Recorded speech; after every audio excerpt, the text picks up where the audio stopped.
Diaspora FM, le journal.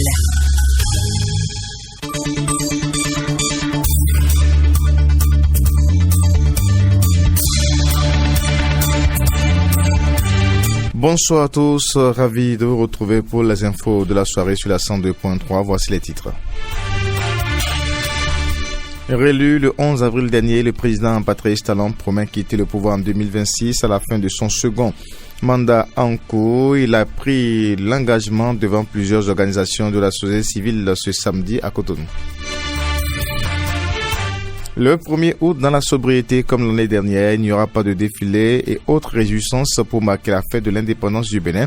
Raison principale, la pandémie du Covid-19. Que pensent les Béninois de cette décision du gouvernement? La réponse à suivre dans un instant. Et puis en Haïti, Christian Emmanuel Sanon, ressortissant haïtien ayant vécu de nombreuses années en Floride, est soupçonné d'être l'un des investigateurs de l'opération Commando ayant coûté la vie au président Jovenel Moïse. Ce sont là les grandes articulations de cette édition. Gérard Ronsa à la mise en onde. Les détails dans un instant. Corneille Haïssé. Bonsoir chez vous. La fête nationale du 1er août sera célébrée dans la sobriété sans manifestation nécessitant des regroupements de personnes comme l'année dernière. Il n'y aura pas de défilé et autres réjouissances. Ainsi en a décidé le gouvernement. La principale raison évoquée, la crise sanitaire de la Covid-19. Nous avons recueilli l'avis de quelques citoyens sur cette décision. Ils sont au micro Diaspora de Clémence Tonoucoin. Mon humble avis, d'abord, c'est une décision juste. Parce qu'aujourd'hui, avec la Covid-19, personne ne comprend plus rien. Alors, je crois que la prudence nous invite à prendre du recul. Comme c'est dit en général que pour éviter cette maladie, il faut garder la distance. Il faut éviter les regroupements. Je crois qu'un État responsable doit aller vers cette décision-là, éviter les regroupements. En général, pour la fête du 1er août, c'était pas une fête qui m'a toujours intéressé. Parce que moi, je ne me voyais pas indépendant. Et la fête du 1er août ne doit pas être une grande fête pour nous, mais une journée de réflexion. Ça m'a beaucoup désolé parce que c'est une fête parmi tant d'autres qui représente beaucoup pour le pays. Par exemple, chez moi, dans le Mono, ça représente vraiment quelque chose de très très spécial. Puisque je me rappelle que j'avais fêté une fois cette fête dans mon village et lorsque j'étais parti, la télévision était restée non allumée pendant près de 2 semaines. Et à cause de cette fête nationale, on a tout fait pour allumer la télé. Juste pour regarder le défilé militaire, le défilé civil. Ça, même si on n'est pas sur les lieux, la retransmission même de cet événement apporte vraiment un engouement très très très positif dans les lieux même les plus reculés du Bénin. La crise, elle est mondiale. Ça veut dire que le gouvernement, s'il aime sa population, parce qu'à organiser la fête de l'indépendance d'une nation, vous imaginez, il y aura beaucoup de monde. Donc c'est vu ces points qu'ils ont pris cette décision. L'adhésion, elle est louable. On ne peut que remercier l'État pour cette décision. C'est une bonne décision parce que ce n'est pas seulement pour cette pandémie. Pour une fête, on va passer des défilés, on va faire des tours. Ça nécessite des dépenses. Ça peut endetter le gouvernement ou bien ça peut endetter l'État béninois. Mais si on élimine ces genres de dépenses, on peut toutefois utiliser dans d'autres domaines pour pouvoir contribuer à l'économie béninoise. Les 5 membres désignés pour siéger au sein du Conseil électoral vont prêter serment mercredi prochain, 14 juillet 2021. Ils vont le faire devant le président de la République, Patrice Talon, et le bureau de l'Assemblée nationale. À Semen City, les membres de cet organe qui remplacera désormais la Commission électorale nationale autonome Sénat vont ainsi s'installer pour un mandat de 5 ans. Séminaire national sur la stratégie de développement de l'enseignement supérieur, la recherche scientifique et l'innovation. Et bien sûr, la séance a réuni ce samedi 10 juillet 2021 plusieurs cadres partenaires techniques, enseignants, chercheurs et membres du gouvernement. Les travaux de ces assises ont été lancés en présence du chef de l'État, Patrice Talon. Suivons ici le compte rendu signé Samson Oké. Ils sont venus des universités du Bénin, des institutions de la République pour participer à ce séminaire national consacré à l'enseignement supérieur, la recherche scientifique et à l'innovation. Une assise à l'initiative du chef de l'État dont l'objectif est de trouver des solutions aux nombreuses faiblesses qui plombent l'enseignement supérieur. Dans son discours, le ministre de l'Enseignement supérieur et de la Recherche scientifique, Eleonore Yahi Ladécan, a reprécisé le contexte de l'organisation de ce séminaire. L'enseignement supérieur devient ainsi une machine qui forme au chômage au lieu d'être le moulin d'où sort l'intelligentsia de développement. Monsieur le Président de la République, c'est pour redresser la pente que vous avez décidé d'inscrire dans votre agenda d'action qui commence déjà à parcourir dans le cadre de votre mandat renouvelé par le peuple béninois la mise en place d'une stratégie pour sortir le sous-secteur de cette étoffe peu admirable. Pour ce faire, votre gouvernement a créé et rendu immédiatement opérationnelle une commission chargée de l'élaboration d'une stratégie de développement de l'enseignement supérieur, de la recherche scientifique et de l'innovation. Pendant environ 2 mois de durs travaux de conception et d'échange avec les orientations du Conseil national de l'éducation, la commission a déposé les travaux de rapport de ces travaux. L'objectif du présent séminaire, mesdames et messieurs, est de présenter et partager avec le monde universitaire, dans sa diversité, la substance des conclusions auxquelles ont abouti les diverses concertations que votre haute autorité a bien voulu organiser sur le contenu de la réforme. Les conclusions issues de ces assises aboutiront à de grandes réformes dans le monde universitaire, et ceci dans toutes ses composantes. C'est une réforme audacieuse que les présidents assises annoncent. Elle nous engage à définir les lignes directrices d'un programme d'envergure capable de soutenir la promotion et le développement de la composante universitaire de l'éducation nationale. Ceci dans toutes ses dimensions, à savoir l'enseignement supérieur, la recherche scientifique, l'innovation et la technologie. La fonction de l'enseignant-chercheur sera restaurée. La noblesse associée à cette profession recouvrée et votre contribution au développement économique et social au bien-être des populations fera l'unanimité. Les travaux de ce séminaire national ont été officiellement lancés en présence du chef de l'État, Patrice Talon. Et bien évidemment, le chef de l'État, à l'entame de ces travaux, a exhorté les participants à faire preuve d'une grande rigueur et d'assiduité afin de sortir des propositions concrètes pour un véritable essor de l'enseignement supérieur. Écoutons un extrait des propos du président de la République, Patrice Talon. Comment reconnaître que chaque communauté humaine a le devoir de se construire génération après génération. La communauté béninoise a l'obligation de se construire, elle aussi, génération après génération. Je voudrais vous exhorter à prendre votre part, chacun, à jouer votre rôle devant l'histoire, de sorte que un jour, et Dieu prêtera longue vie à chacun pour que, sous nos yeux, nous puissions constater que notre pays a fait du chemin, que désormais, notre pays fait du chemin, et que chacun puisse dire, moi aussi, j'y ai contribué, par mes peines, par mes efforts, par de l'abnégation. Moi aussi, j'ai une part du mérite. La volonté, l'engagement de construire notre pays doit être partagé par tout le monde. Il n'y a aucun doute que les échanges vont s'effectuer dans un cadre convivial, peut-être avec beaucoup de peine, parce que au sortir de nos échanges, il devra être établi que quelque chose s'est passé, que vous avez eu de l'audace. Et c'est à cela que je voudrais vous exhorter pour finir mes propos, de l'audace. On poursuit dans cette édition. Patrice Talon ne fera pas un deuxième mandat. Il a avoué devant la jeunesse africaine qui est en croisade contre le virus du 3e mandat qui s'empare petit feu de la sous-région ouest-africaine. De passage à Cotonou pour un sommet sur l'alternance et la gouvernance, des dizaines de jeunes ont entrepris de remettre au président béninois un présent pour l'inviter à porter avec eux le combat contre ce mal. Écoutons Eko et David Dosset, professeur agrégé de chirurgie viscérale, et le chef de l'État Patrice Talon. L'espace communautaire a adopté le protocole additionnel en 2001 sur la bonne gouvernance et la démocratie. Pourtant, nous assistons à un recul démocratique ces dernières années.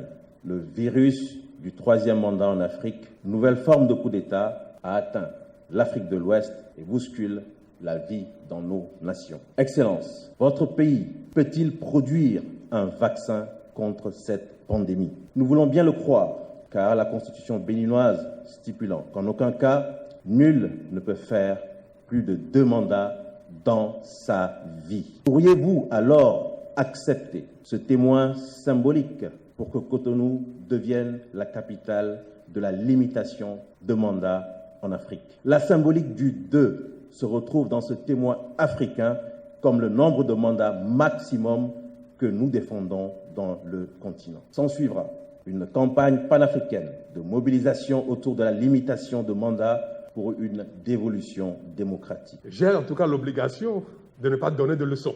Vous comprenez donc quelle est ma fierté, comment je suis honoré de défendre sur la terre béninoise cette vertu qu'on attend des gouvernants, de ne pas se prendre pour Dieu Tout-Puissant, l'Éternel. Vous avez l'audace, comme cela est dans l'ADN de la jeunesse, l'audace. Vous avez l'audace de l'évoquer, de vous décider de porter cet engagement au-delà de nos frontières. Et je voudrais vous saluer pour ça. Je voudrais pouvoir m'associer à cela, mais je voudrais vous exhorter dans la promotion de cet idéal de ne pas trop citer le président Talon. Bien que ce relais que je viens de saisir avec beaucoup de responsabilité, parce que je mesure le symbole que c'est, je mesure la portée du symbole. Et devant vous, combien je veux m'engager et vous prendre à témoin pour passer ce relais le 3e dimanche du mois de mai 2026 à celui qui aura la confiance du peuple béninois. Le collectif des avocats du professeur Joël Frédéric Aïvo demande la libération de leurs clients. Ils l'ont fait savoir à travers une déclaration lue par maître Ludovic Enbel. Écoutons un extrait de la dite déclaration. Libérer le professeur Aïvo, c'est, je crois, respecter le peuple béninois qui réaffirme encore une fois son opposition fondamentale à l'arbitraire et à l'injustice, comme le dit la Constitution du Bénin, et qui affirme son attachement aux principes de la démocratie et des droits de l'homme. Joël Aïvo est un intellectuel. Joël Aïvo est un professeur. Joël Aïvo est un héros. C'est un héros de la démocratie, c'est un héros des droits de l'homme. Libérez le professeur. N'ayez plus peur. Libérez le professeur. Les produits vivriers et intrants agricoles frauduleusement exportés et saisis par la police seront vendus par les commissariats. À travers une correspondance en date du 30 juin 2021, le ministre de la décentralisation de la gouvernance locale, Raphaël Akotayon, a donné des instructions au préfet, le seul acheteur des intrants agricoles. L'association interprofessionnelle de coton AIC, elle va racheter ces intrants à 50% du prix homologué. Quant aux produits vivriers, ils seront vendus par le commissariat à tout acheteur au prix du marché. Les recettes issues de cette vente, souligne le ministre Akotayon, seront réparties à raison de 50% pour abonder les fonds de fonctionnement du commissariat, ayant réalisé la 50% pour appuyer les fonds de sécurité alloués aux unités de surveillance du corridor du département. L'Agence nationale de protection civile a actualisé le plan de contingence nationale. Les travaux ont eu lieu du 5 au 8 juillet dernier à Grand Popo. Le directeur général de l'Agence nationale de la protection civile, Aristide Dagou, a donné plus d'explications sur ce que c'est qu'un plan de contingence et quel a été celui fait pour cette année au Bénin. Suivons un extrait de ses propos. Le plan de contingence est l'outil fondamental pour faire la protection civile. C'est-à-dire, c'est cette arme dont nous disposons pour protéger les personnes et les biens et préserver l'environnement contre les crises et les catastrophes. Pour être plus simple, je dirais que le plan de contingence, c'est un document dans lequel nous disons ce que nous devons faire avant la catastrophe, ce que nous devons faire pendant la catastrophe et ce que nous devons faire après la catastrophe. L'avantage est que tous les acteurs concernés ont une idée claire de ce qui doit se faire avant la catastrophe et surtout durant la catastrophe, parce que lorsque la catastrophe survient, on perd généralement plus de la moitié de ses capacités intellectuelles. On est vraiment sous la psychose, sous l'effet de l'émotion, on ne sait pas ce qu'il faut faire. Pour éviter cela, nous anticipons et nous dressons dans dans un document simple mais très important toutes les étapes de ce que nous avons à faire. Alors, au niveau de ces 3 phases dans nos activités, la première phase est la phase la plus importante pour nous, c'est-à-dire ce qu'il faut faire avant la catastrophe. C'est ça la phase la plus importante, c'est la phase dite phase de prévention et c'est le pilier fort de la protection civile. Et nous insistons vraiment sur ça parce que en réalité, la prévention coûte moins cher que la réponse. En tant que communauté, le système des Nations Unies, en tant que pays ayant ratifié des conventions dans ce sens, notamment la Convention de 51, la Convention de Genève sur le statut des réfugiés, la Convention de 69 et la Convention africaine également relative au statut des réfugiés. En application donc de ces conventions, nous les avons reçues et le gouvernement s'est réuni et s'est penché sur la question et a instruit le ministre de l'Intérieur et de la Sécurité publique, Dr Alassane Seydou, qui m'a instruit à son tour pour porter assistance à ces personnes. Le gouvernement a débloqué un fonds d'urgence, un fonds d'assistance ad hoc pour voler ce que de ces personnes, pour que leur droit de vie ne soit pas entamé, disons ce qu'il faut pour qu'ils vivent bien. Donc ces personnes, au nombre de 185, sont là. Le gouvernement a voulu que l'assistance en produits alimentaires ou non alimentaires, en soins de santé, cette assistance soit portée par les services de santé et une ONG humanitaire. Mais l'Agence nationale de protection civile coordonne et supervise en liaison avec le préfet de département cette assistance que nous voulons porter. L'édition 2021 de la fête du mouton ou la fête de la Tabaski qui rappelle la soumission à Allah du patriarche Ibrahim.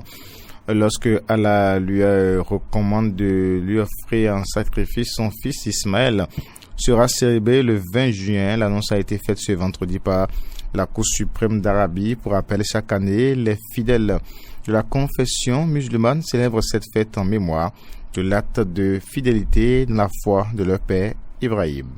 Installation officielle ce samedi 10 juillet à l'Infosec de Cotonou du bureau exécutif national de la Fédération des associations nationales des acteurs de la médecine traditionnelle du Bénin.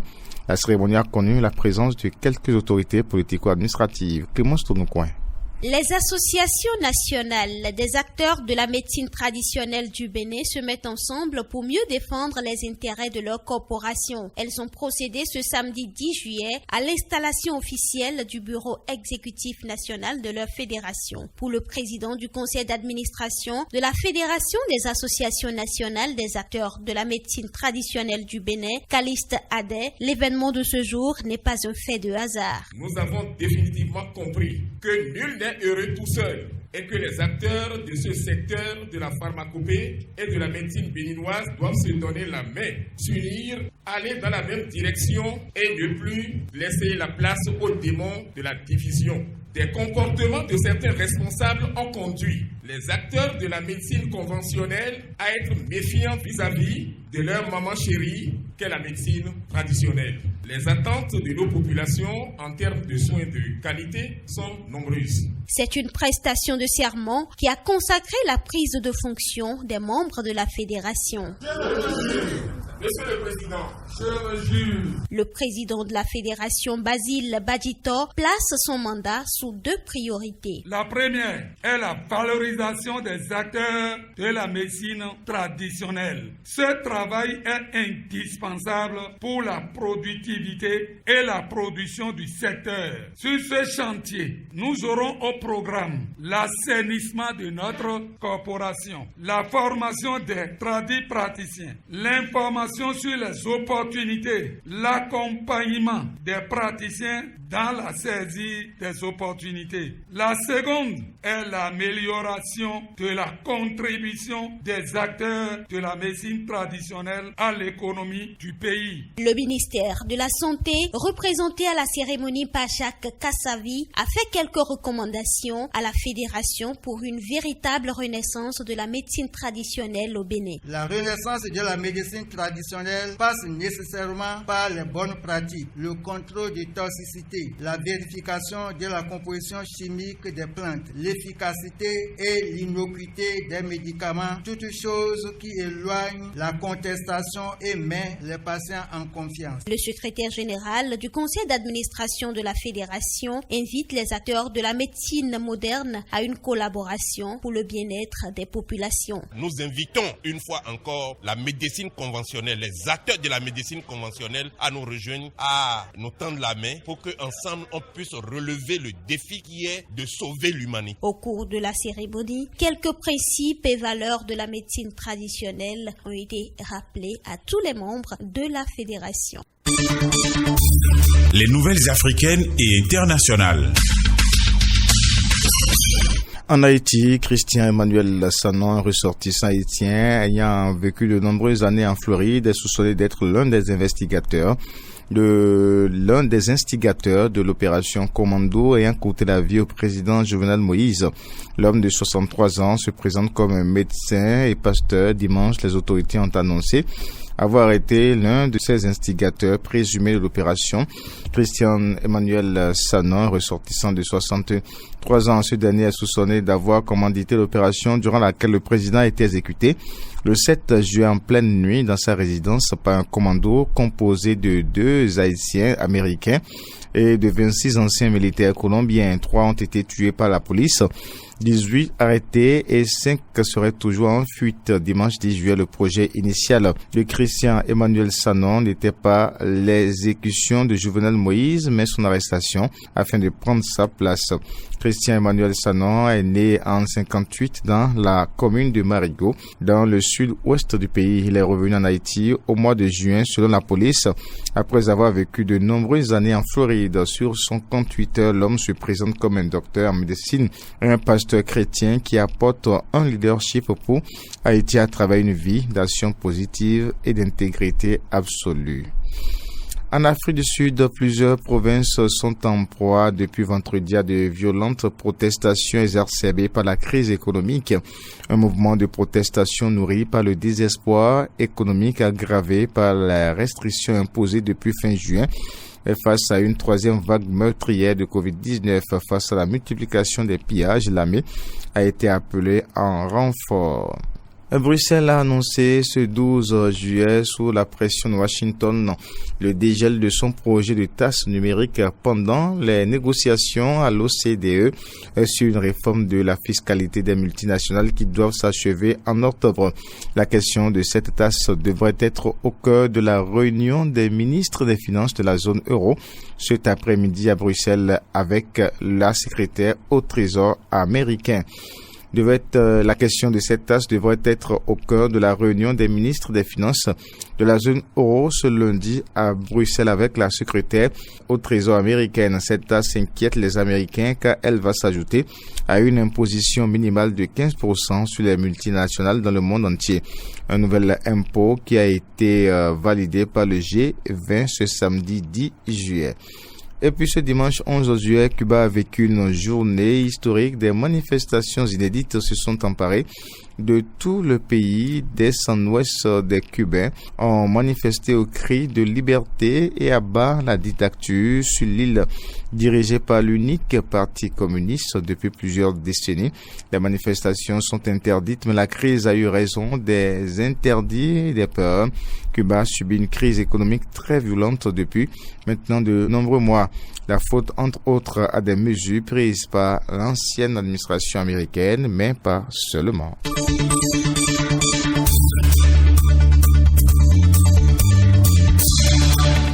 À la fin de cette édition, merci de l'avoir suivi. Mise en onde Gérard Ronsa, chef d'édition Dorcas Sarangan, présentation Corneille Aïssé. Bonne soirée chez vous et à demain.